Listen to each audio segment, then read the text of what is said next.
Welcome, friends. Welcome to this celebration of the life of Craig Jurney. I'm Peter Jurney, Craig's father, responsible for maybe half of the pictures that you've been looking at, especially the ones where he's kind of small.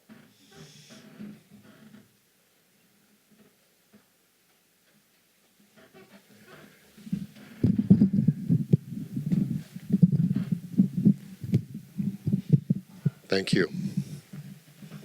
Better.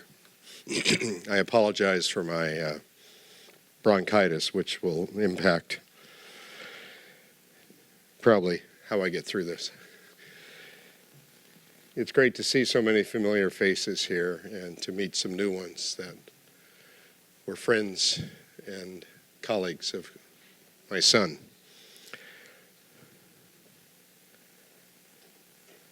Craig was born in November of 1963 at the old Stanford Hospital, which was the new Stanford Hospital back then. I was teaching social studies at a high school nearby while working on my master's degree in education. His mother had just completed 15 months as the receptionist at Stanford Law School. I remember so clearly the day he was born. In those dark ages, husbands were not allowed to be in the delivery room. So I waited in the room set aside for that purpose. The hospital had a tradition. Once the baby had been cleaned up, mother and child were wheeled out on a hospital bed and presented to the waiting family. In this case, just me. I remember how elated I was. After a short visit, I left the hospital, bought myself a cigar, sent a couple of telegrams. Remember telegrams? To our parents. Patty's boss, the dean of the Stanford Law School, presented me with a nice bottle of scotch and a small red and white Stanford football. Craig was always an active kid. His mother babysat another boy the same age, and the contrast between the two of them was amazing. Jimmy just sat in the playpen, wiggled his arms, but never moved, whereas Craig was crawling all over the playpen and the yard pretty much all the time. He had a high metabolic rate, so much so that he was a tough kid to put to sleep. We had to rub his back for about 10 minutes or 15 minutes every night to get him to go to sleep. Eventually that passed. His brother Steve, 3 years later, needed no such encouragement to go to sleep. Craig always led an athletic and adventurous life. As a 4- and 5-year-old, he had trouble pronouncing some words. In the second grade, an audiologist determined that he had been born with a hearing loss. A hearing aid helped a lot, and he never had any trouble in school. In fact, he was always at the top of his class, intellectually curious, and a voracious reader. His collection of books, which has taken over much of the family house, puts mine to shame. Craig was a dapper 15-year-old, wearing a plaid Scottish cap, a velvet coat, and sporting a walking stick with a silver tip. He was a dude. Later on, it was a Kiana shirt, flared double-knit trousers, and stacked heels. We called this his John Revolta look. He liked dancing. He was popular with the girls because he liked dancing, and had a steady stream of girlfriends in high school. He was a good athlete. A family friend who was 2 years ahead of Craig in school told me that as a sophomore, Craig challenged the seniors who were also running the 400 meters and pushed them to run faster. He also played varsity basketball. He had a 27-inch vertical leap, so he was a great shot blocker. As a scorer, not so much. From about age 16 on, Craig talked about wanting to have a family of his own. To his great good fortune, he met Erika. And they have together produced 3 remarkable boys, Henry, Ed, Charlie. They're all in high school at this point at Palo Alto High School. He finally got the family he had wanted for so long, and he didn't waste his chance. He coached each of his boys in sports, taking them on trips, helping with homework, and just being dad and being around his boys a lot of the time. He loved it. He loved doing that. My observation is that he's also been a great husband to Erika, as well as a great son and son-in-law. Here's a story that will tell you something about Craig's character. He asked me if he could borrow my Chevron card for his trip down to California to start his job at Stanford. And I said, sure, and handed him the card. He said he would only need it for the trip to Palo Alto. Well, not exactly.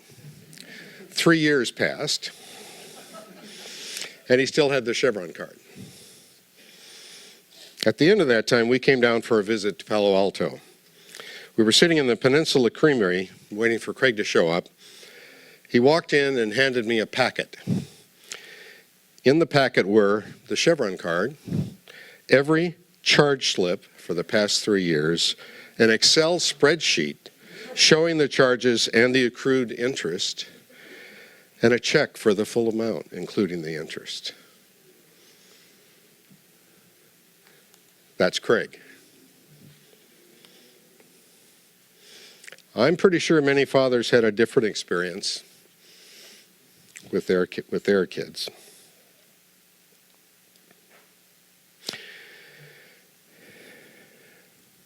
And so you leave us, Craig, leaving us desolate at your absence, missing your laugh, your skill as a cook, your willingness to argue either side of a discussion for the enjoyment you got from engaging in it. I will miss those long phone conversations in which we discussed the books that we were both reading. I will miss the excitement in your voice as you would tell me about your latest discovery. The sun will be a little less bright tomorrow. Farewell, my beautiful son. Several other people have memories that they would like to share as well, and we welcome them to do so now.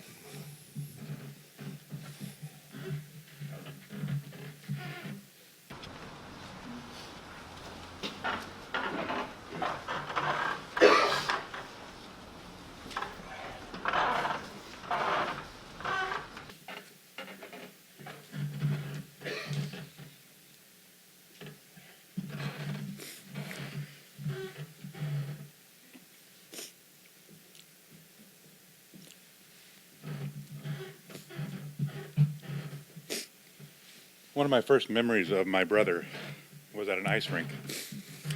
He was about 6 years old, which meant I must have been about 3. And the ice rink was at the Lloyd Center shopping mall, which at the time was one of the largest malls in the country. Had a professional-sized ice rink, and our mother had taken us there as a treat for us and her, I imagine. We didn't have a lot of money growing up, so going somewhere like an official ice rink and using proper skates was a big deal.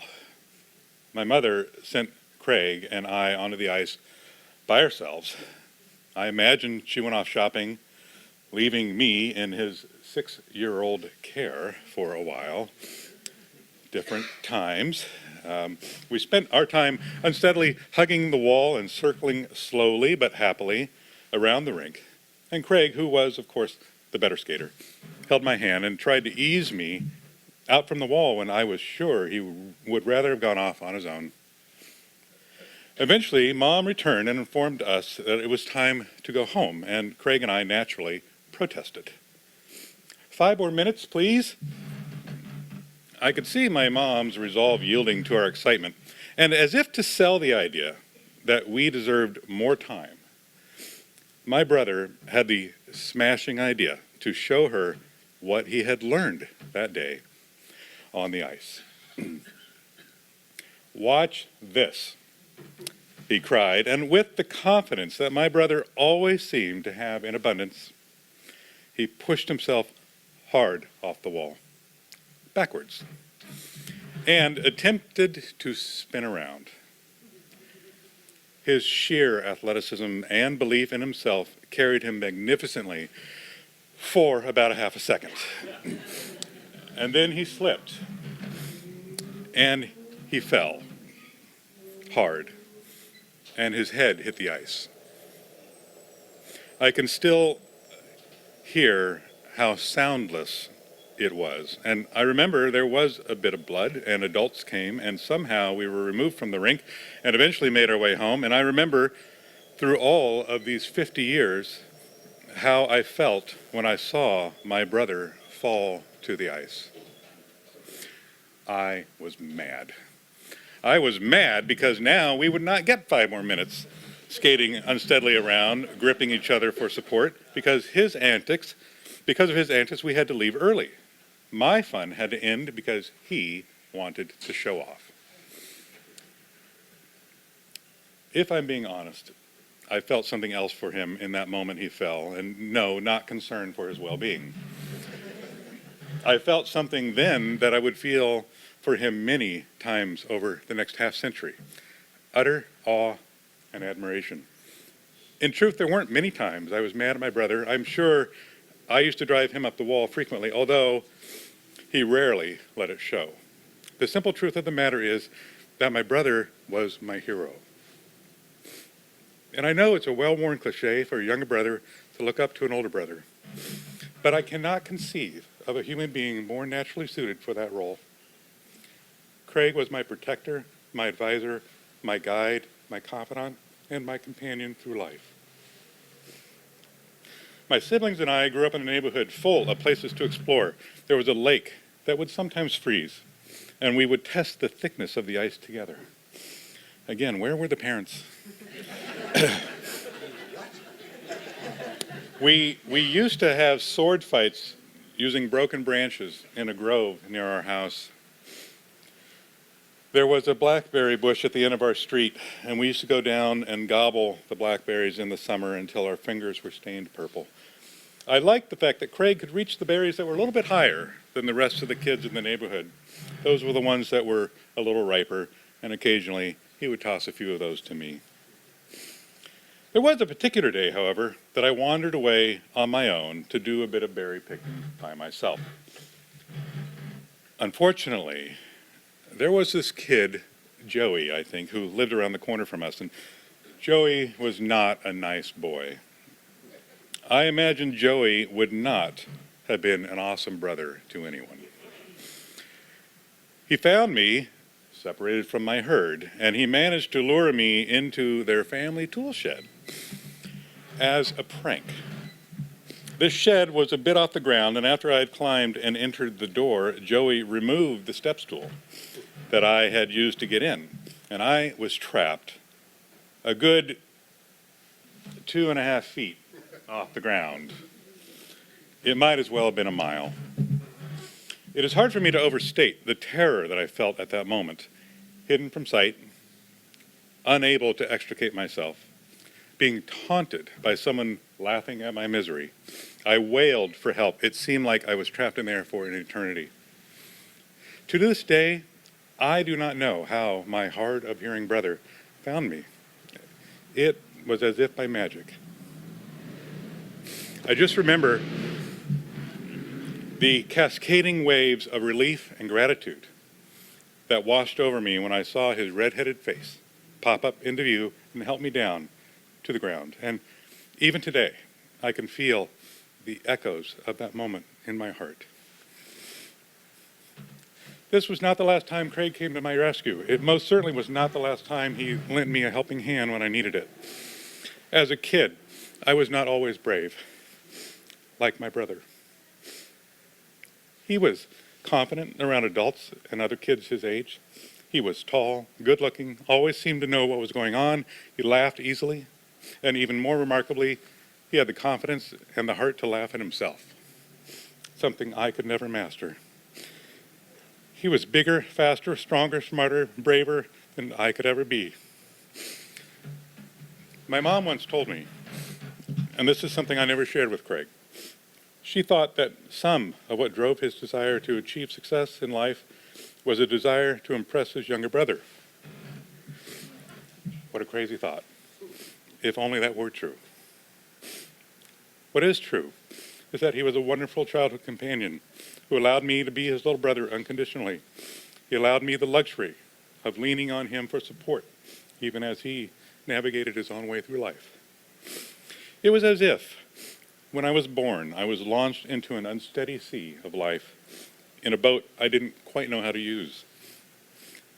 And then eventually I spy my brother up ahead of me, cutting effortlessly through the water, laying the course. But he keeps checking over his shoulder.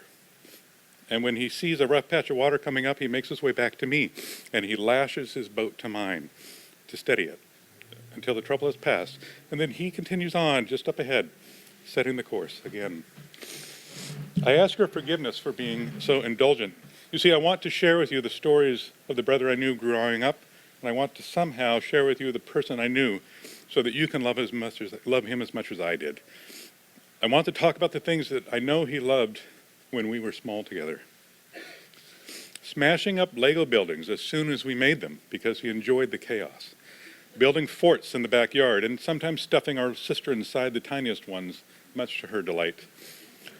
Sliding down the stairs in cardboard boxes decorated to look like rocket ships. Throwing my sister down into the entryway to land on a pile of cushions. It's a miracle she's still with us, to be honest. Playing ball in the house on a rainy day and taping the slightly damaged lamp back together. Sorry, Dad.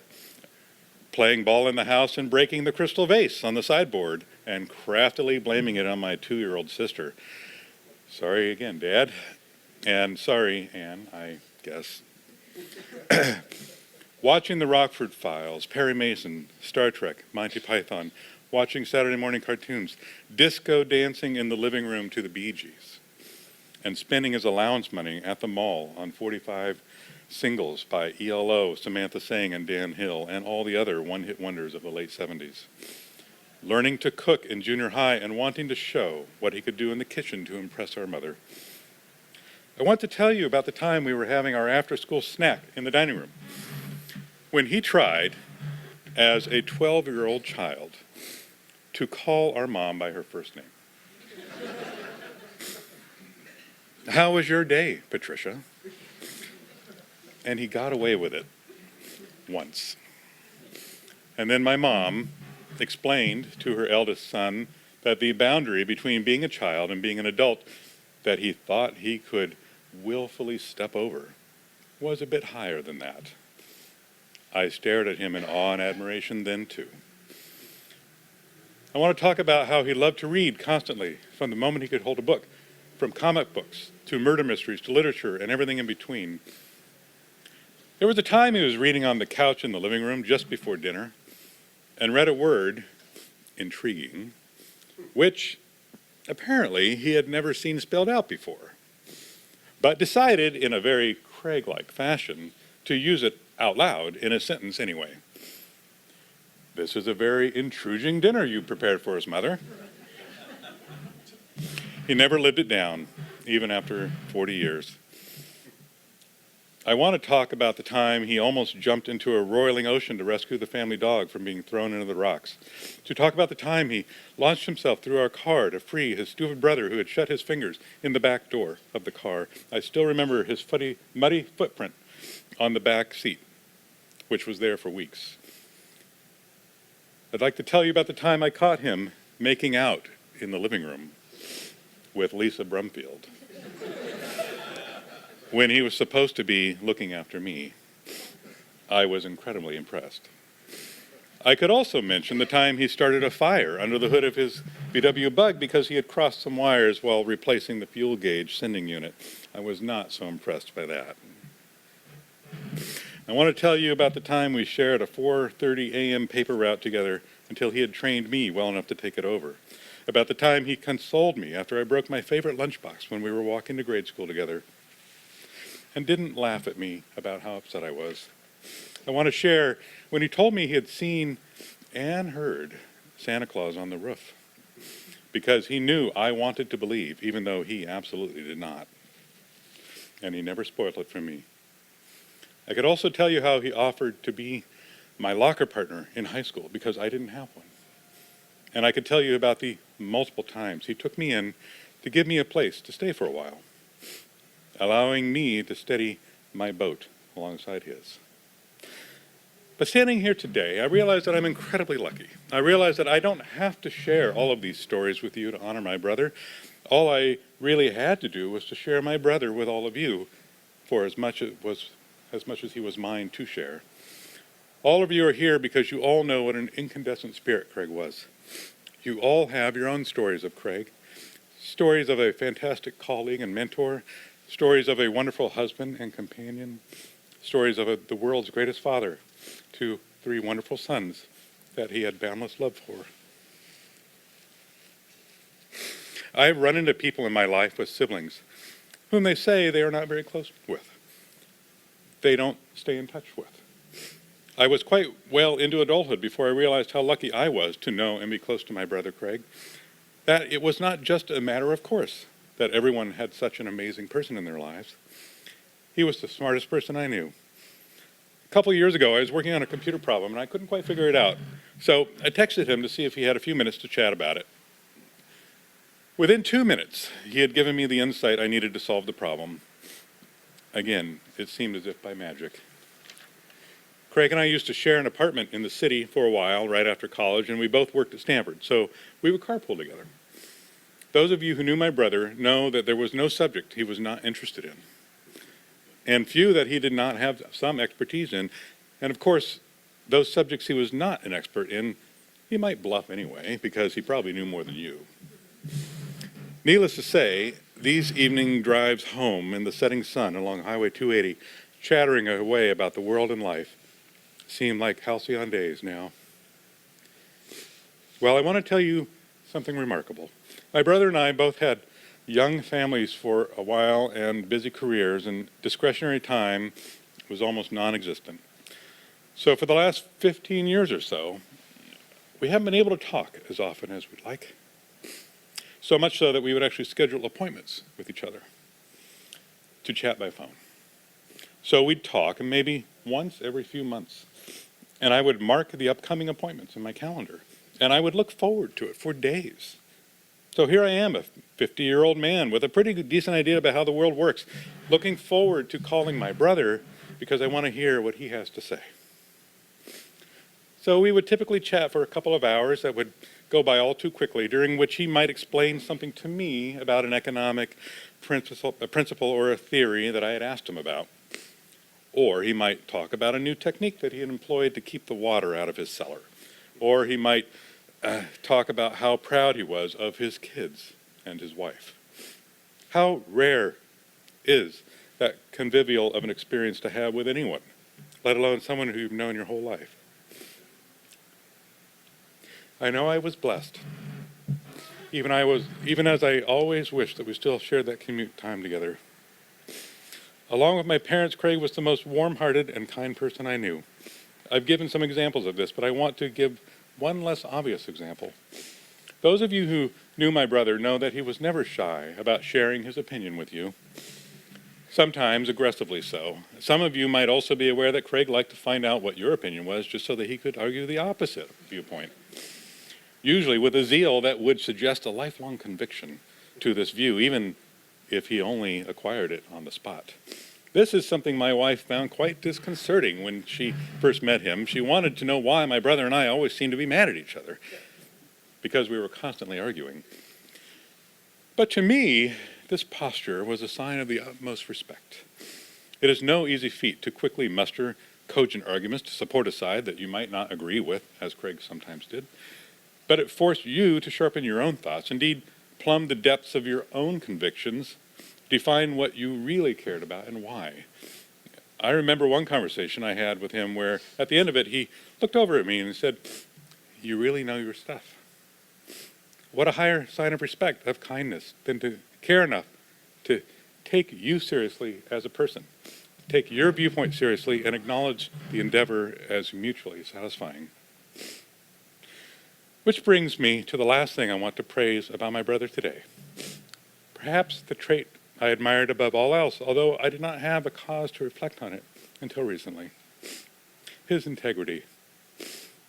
I saved this quality for last because this is not something you're born with, like height, amazing red hair, and good looks or intelligence. Integrity is a reflection of the decisions you have to make every day.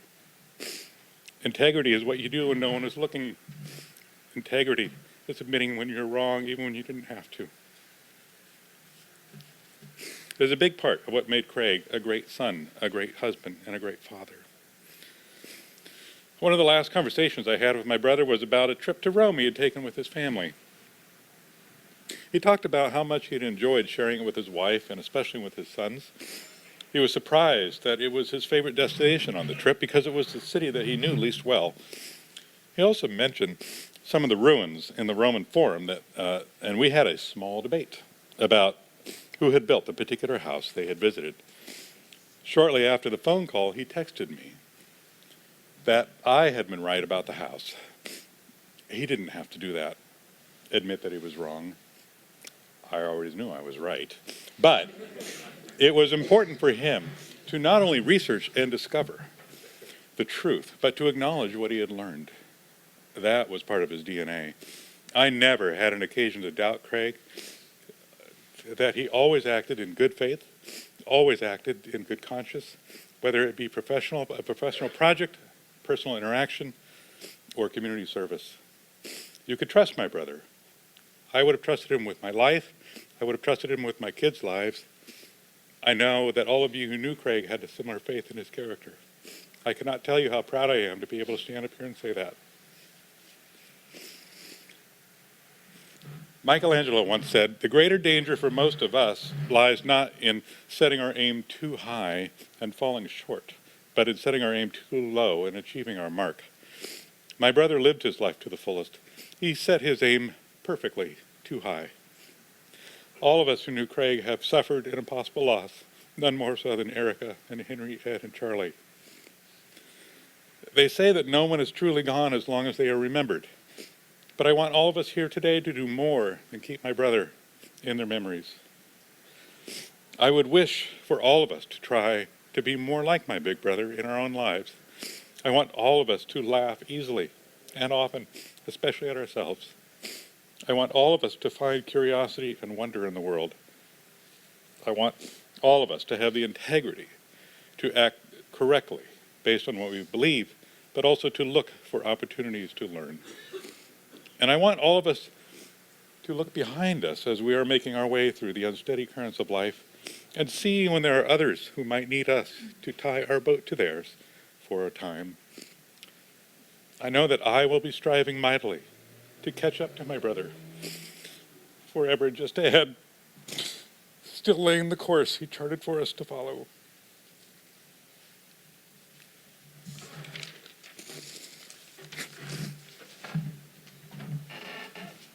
Well, I don't know how to compete with that, with my brother and my dad.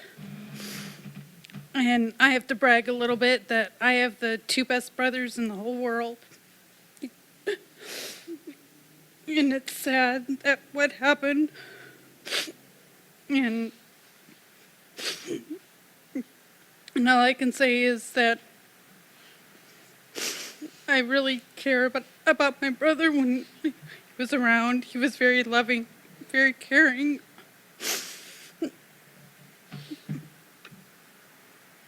And he turned out to be a wonderful man.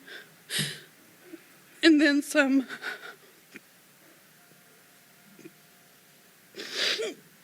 And that's all. I'm sorry.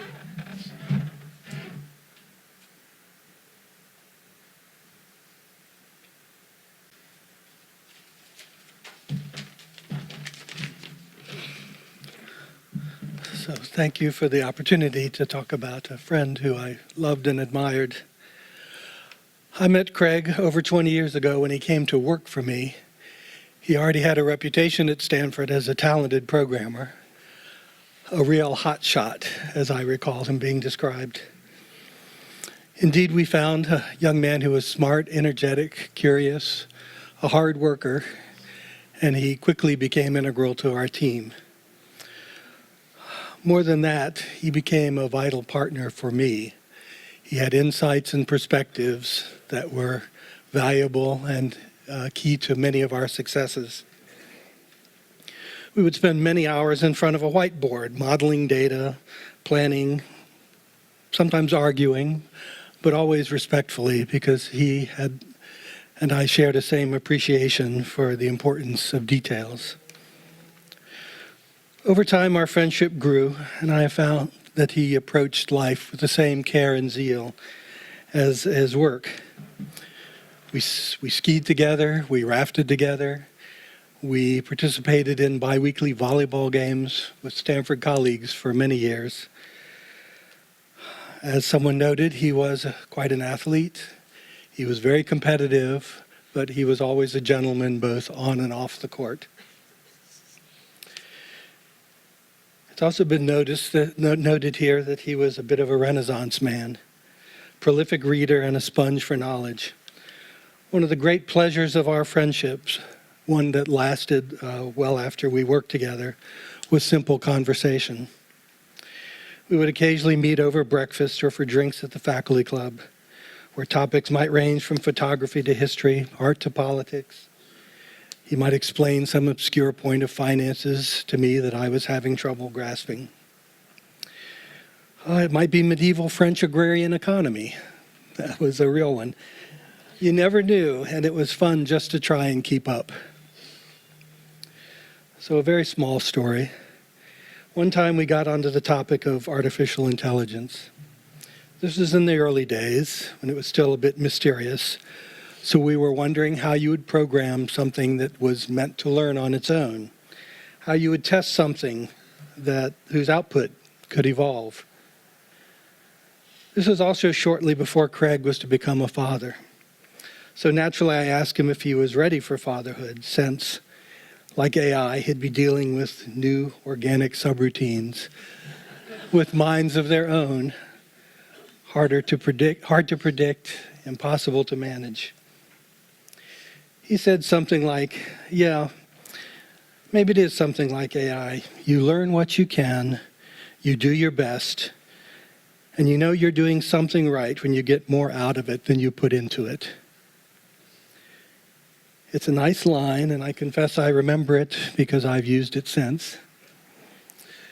But I think from Craig it spoke a truth. He knew the power of knowledge, the value of hard work, and that investment yielded rewards. But at heart, he was a true optimist. Life was an adventure worthy of one's best, and he was all in. Add to all that a wonderful, hearty laugh, and that's the Craig I will remember. Thank you.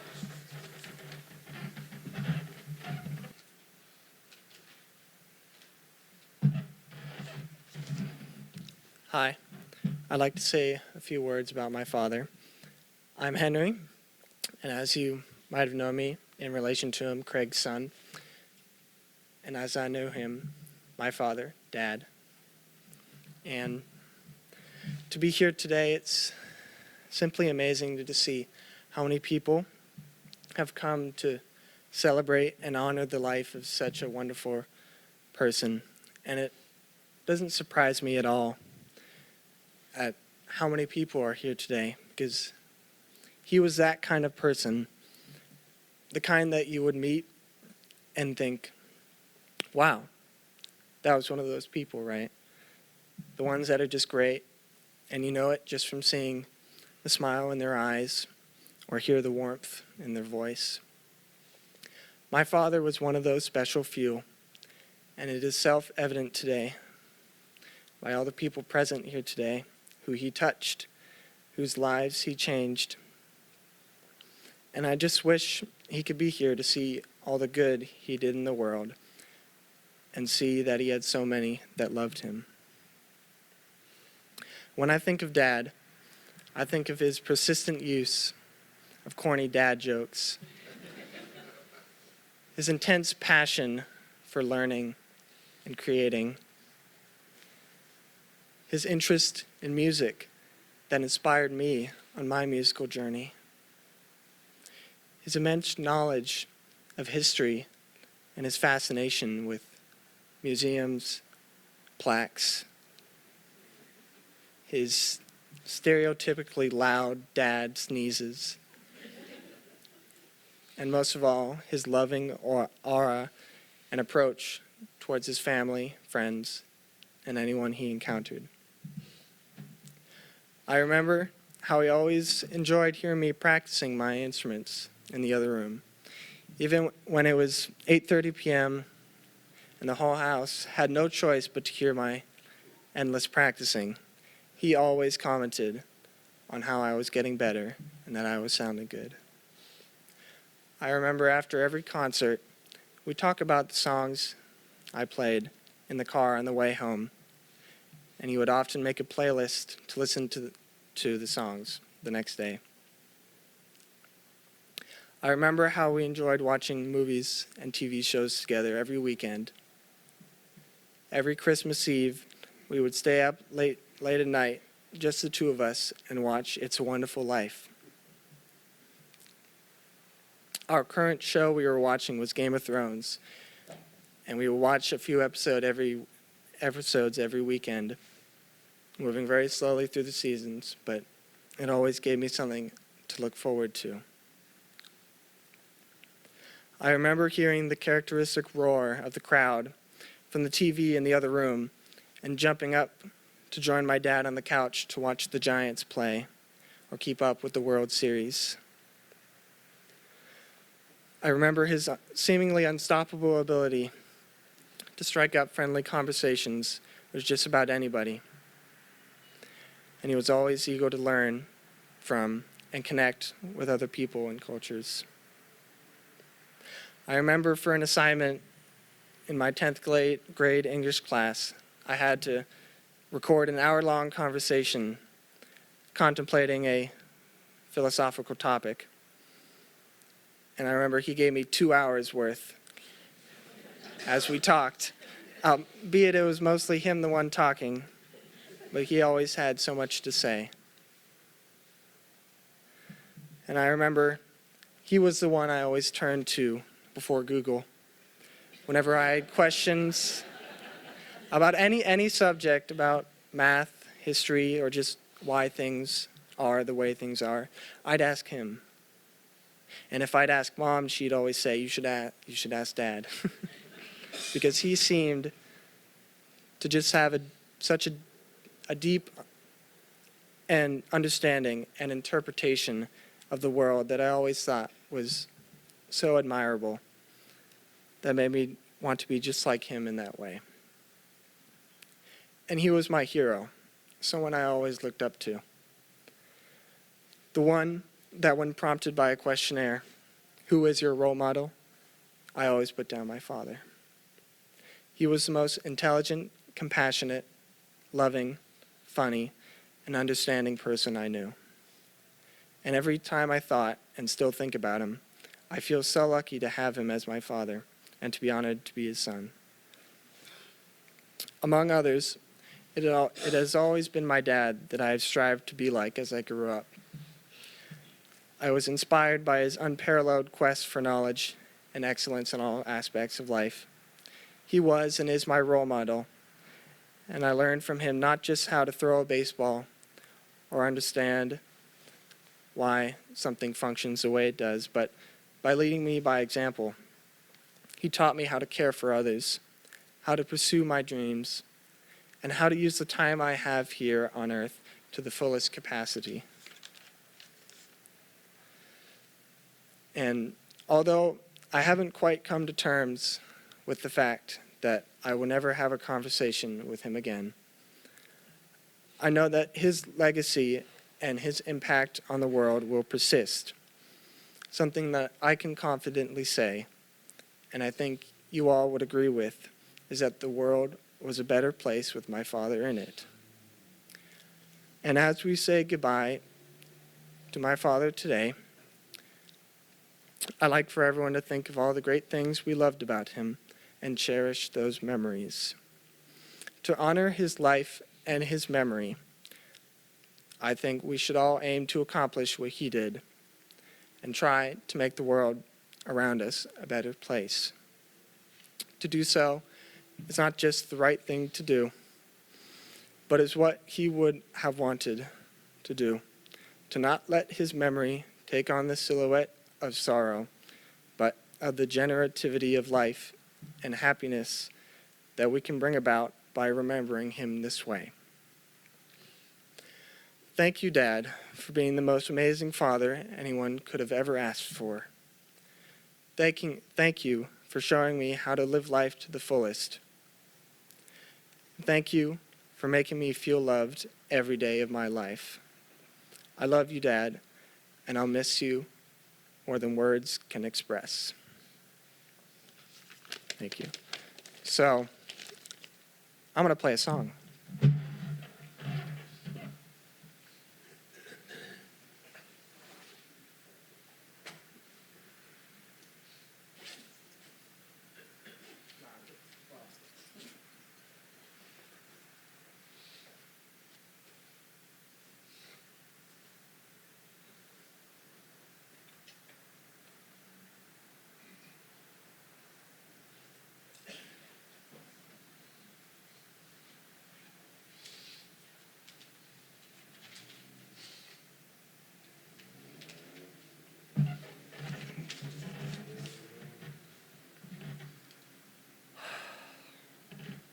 Just excuse me, I want to, warm up a little bit.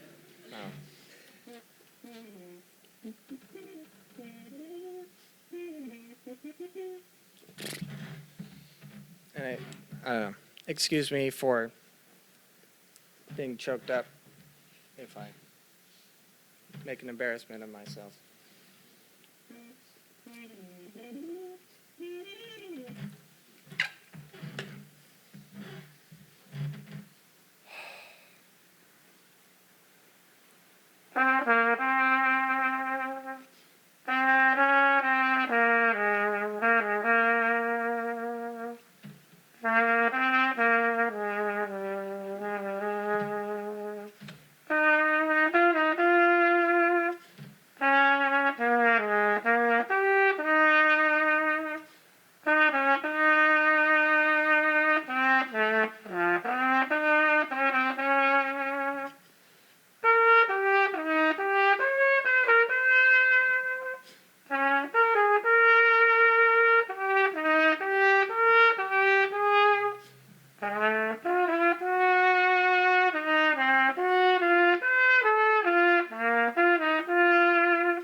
My name is Ed, and I was one of Craig's 3 children.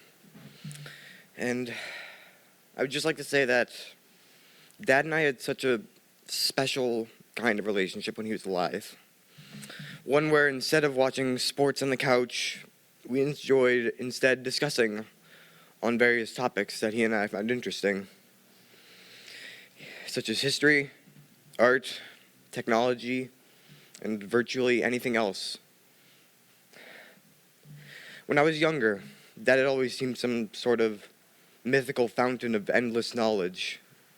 Whenever anyone in the family didn't know someone or something, the first thought that always came to our heads was, we should ask Dad. He was our very own private search engine. And even though he was such an astute scholar in his life, he had always made it very clear that he loved us more than anything in the world. He always had time on the weekends to play tennis with me, to watch sports with my brothers, or to help us with homework. When we were on vacation, he would always make an effort to join in on the complex board games that we and my brothers always used to play.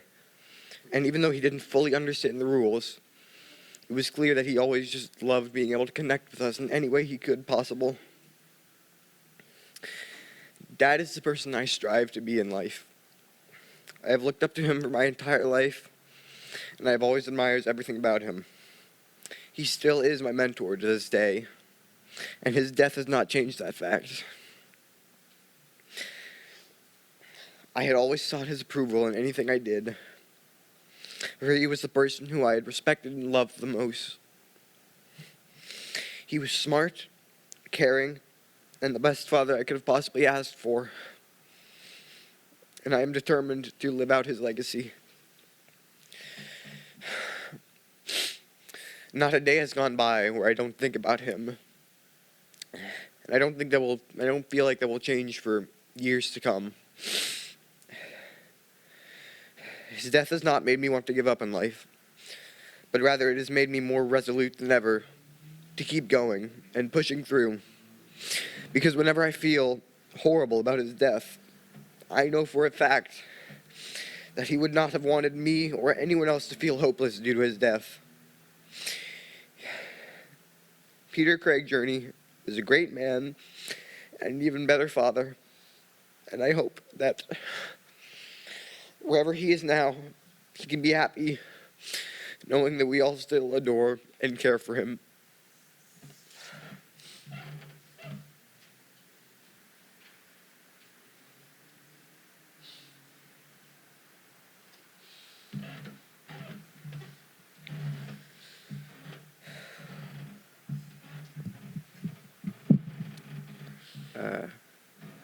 I remember watching the Rockford Files with Dad. We'd sit next to each other on the big couch, mostly in silence. He always thought it was a little bit cheesy, but he liked it because it reminded him of his childhood and of Los Angeles. I always liked looking over to the other side of the couch and seeing his genuine happiness, both for reliving his childhood memories and seeing me do the same. He took joy from seeing the happiness of others in every aspect of life. We used to go to Giants games, and I remember one time he lifted me up when they scored. I thought it was really weird, but I was happy for him. He did everything he could to help me enjoy the games. He'd always know the best food stand, and he'd always buy me my favorite garlic fries. When we were in that stadium, no matter what had happened before that day, even if he'd had a bad day at work, he'd be all game talk. I remember he'd come into our playroom and grab the mini step stool to go out and fill the bird feeders. He loved those birds. It was his passion, and he'd stare out the windows at them like one might stare at a fish tank. I'd sometimes tell him about the funny things that the birds would do on the bird feeders, and he'd enjoy that. When we'd be watching the archaeology TV show Time Team, he'd sometimes go to his bookshelf and find a book and tell me all about the place they were digging up. He made it feel like we were both discovering this knowledge for the first time, even though he'd read the book multiple times. He had a book for everything. Dad always had his nose in some kind of book or manuscript collection. All the time, he'd tell me about what he was reading. He was always reading as if we were going to take a test next week on the entire encyclopedia.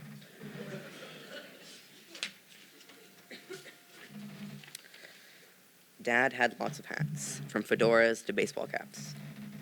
Now when I see them on the coat rack, it makes me think of him. When we'd be traveling, he'd see a hat and just have to have it.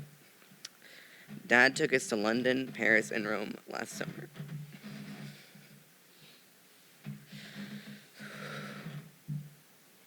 We could feel his excitement because he wanted to show us the London he loved. We went to Hampton Court, where Henry VIII lived and died. He ran us around the whole thing, pointing and explaining like a guide, because he knew so much about everything. He never dwelled on himself or his own experiences. Instead, he always put making our trips as good as possible over himself. When we were in Rome, Dad knew I was interested in Rome. He would always challenge me and ask me questions. If I didn't know the answer, he'd help me. He originally wasn't going to have us stay in Rome for very long, but he knew I was very interested in Rome, so we stayed longer. We always stopped at every gelato place. Dad made sure we'd have all the water and food we'd need on our path. I don't know if I did enough for Dad, but I certainly know he did enough for me. His selflessness, although tested, would never fail, and I couldn't imagine a better dad. He was the smartest person I knew, and he challenged me on everything we would do. I love you, Dad. Things you did for me will stick with me until my death. The knowledge you gave me will carry me through life, but the knowledge you had to give me will haunt me. I cannot lie by saying I'm satisfied, but I have to carry on with what I have. I will never forget you.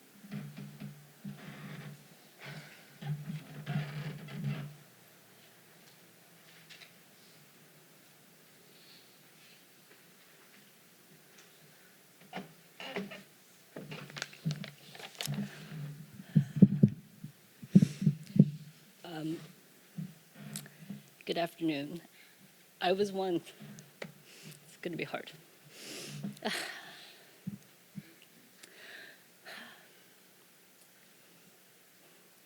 I was one of the lucky people who worked alongside Erika and Craig for more than a dozen years at Highwire Press.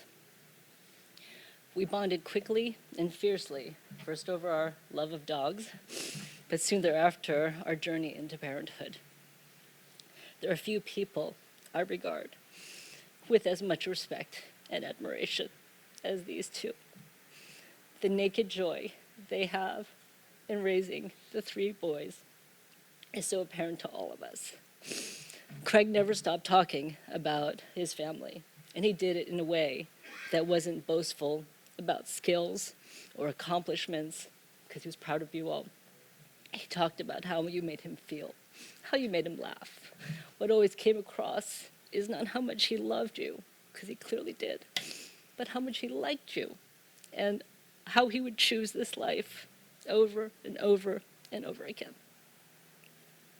I learned a lot from Craig about parenting, even though I was the one who had a kid first. I remember when he told me that you were all doing your own laundry. I think, Henry, you were maybe 12 years old. And I was amazed. And he said, never too early. I said, and that's what he taught me. It's never too early to teach them responsibility, to take them to their first museum, to stop for a refreshment. It's never too early. Craig and I were the yin and yang of working at Highwire and building its business for many years. We spent countless hours in enviable locations like the Washington, D.C. Marriott Metro Center, in the lobby, furiously working on slides and demos and talking points and trying to convince the janitor staff to serve us French fries me, and to ask them to open another bottle of wine, Craig. Usually we were quite successful. Craig was a dazzling work partner. His enthusiasm was infectious for technology, for the business, for what we were trying to build, what we were trying to change in the world. He was just brilliant. His ideas were amazing, and his ability to change course as needed was dizzying. He could bounce.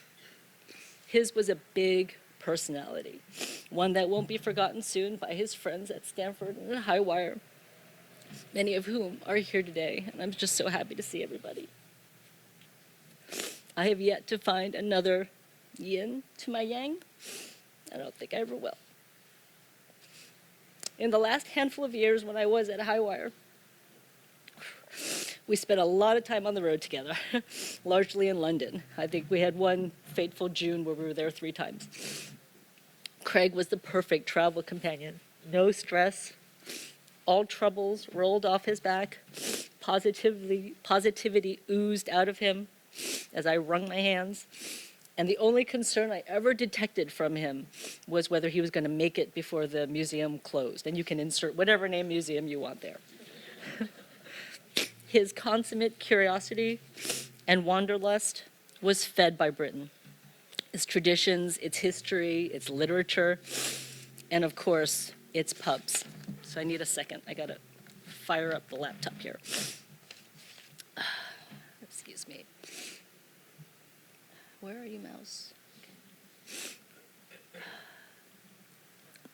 Oops. Start. Slideshow start. Oops. Nope. That's not it. Can you guys see that? Okay, good. When the St. Pancras station reopened in London, we discovered the booking office together. Many of you have probably heard about the booking office. And quickly it became our favorite way to close the day. Every trip to London ended there, to have a drink, to relax, to generally bask in that glorious space with the Eurostar rumbling nearby and the brick glowing red in the streaming natural light. The booking office is famous for its punches. And when we first discovered it, we wasted no time tasting them all. But now it's a drink to be shared with a dozen friends. But somehow, I knew when I walked in, I would find Craig at that long, expansive bar, his hat at his elbow, sipping a flight of punches that he had wheedled out of the bartender. After Craig passed, the booking office was kind enough to share the recipe for one of Craig's favorite punches. And I've brought enough, I hope, for everyone. I'm sorry, boys, maybe just a little taste. For everyone to have a taste during the reception as we collectively remember Craig and toast our fortune in having been in his orbit. This is one of Craig's last posts in Facebook in November. I wish we had had more time, that there was one more nugget of wisdom, one more adventure, one more cocktail. This is the one time when it was too early.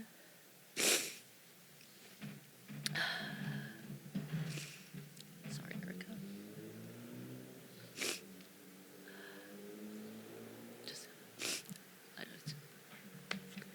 I'm sorry.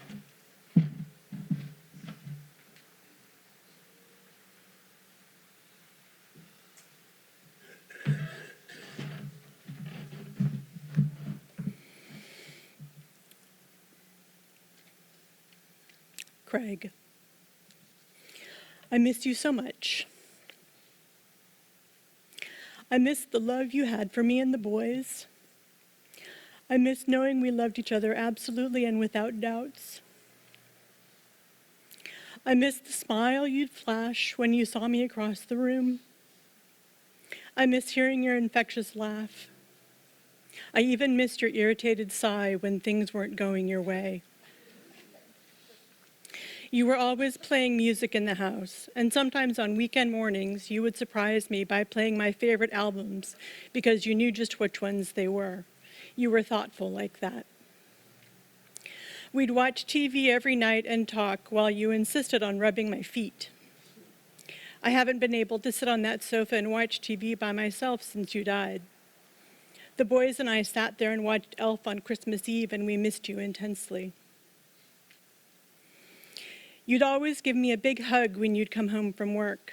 Your arms would wrap all the way around me, and you'd squeeze me until I felt supremely loved.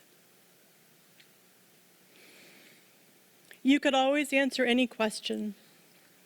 Just about anything anyone could think of, you had at least some knowledge of. And most of all, you never made anyone feel stupid for not knowing the answer. You were the kindest and most intelligent person I knew.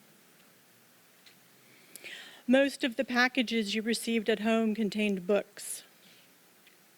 In addition to working your crossword puzzles and acrostics, at all times you had 5 things you were reading: fiction, nonfiction, magazines, newspapers, and programming books. I would tease you about how they were taking over our bookshelves. You had a seemingly infinite hunger and capacity for knowledge. Your curiosity knew no boundaries.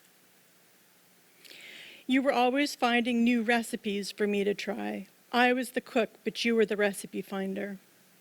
You'd go to store after store to source unique ingredients to make dinner come out just as you imagined. And every Friday after a long week of work, you'd go shopping for ice cream and other special treats to surprise the boys with. We would have great nights out at restaurants where we'd sit across the table from each other and talk all night, usually about how great our kids were. Or sometimes we'd just sit in silence, knowing we could be comfortably quiet together. You were always up on what restaurants were opening and would make spontaneous reservations for us on random Saturday nights. We missed you this year at Thanksgiving. We went to our favorite place in Boonville like we do every year, except this time you weren't there with us. Ed took over your job of building the fire every morning, and I made your signature green beans. I thought of you all day, every day, especially when I'd see your empty chair by the fire.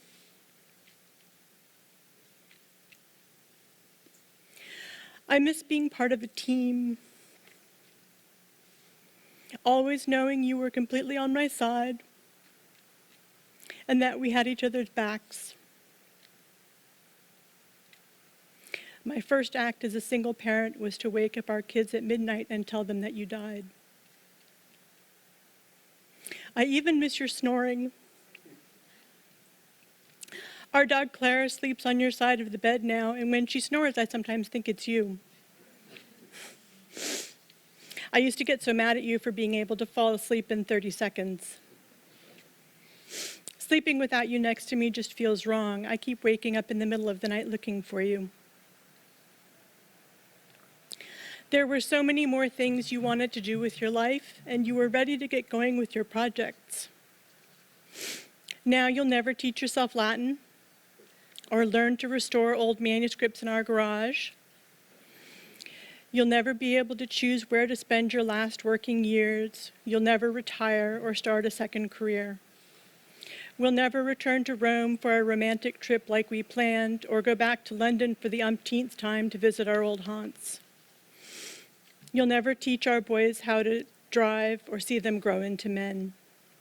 You'll never watch your children become parents or teach your grandchildren to love archaeology and reading. You'll never be a part of this new decade we're in. 2020 is the year that your first child will go to college, and you're going to miss it. I'm utterly gutted that I had to write these words in the past tense, because it means you are really gone. You died far too young, while we still needed you here.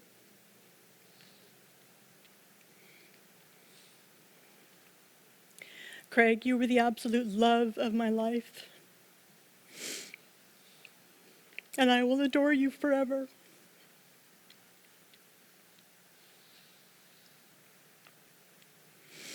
Thank you, everyone, for your wonderful speeches honoring Craig's memory. It's very comforting to see so many people here. I invite you to sign the guest book if you haven't already, and please join us on the patio for some food and drinks.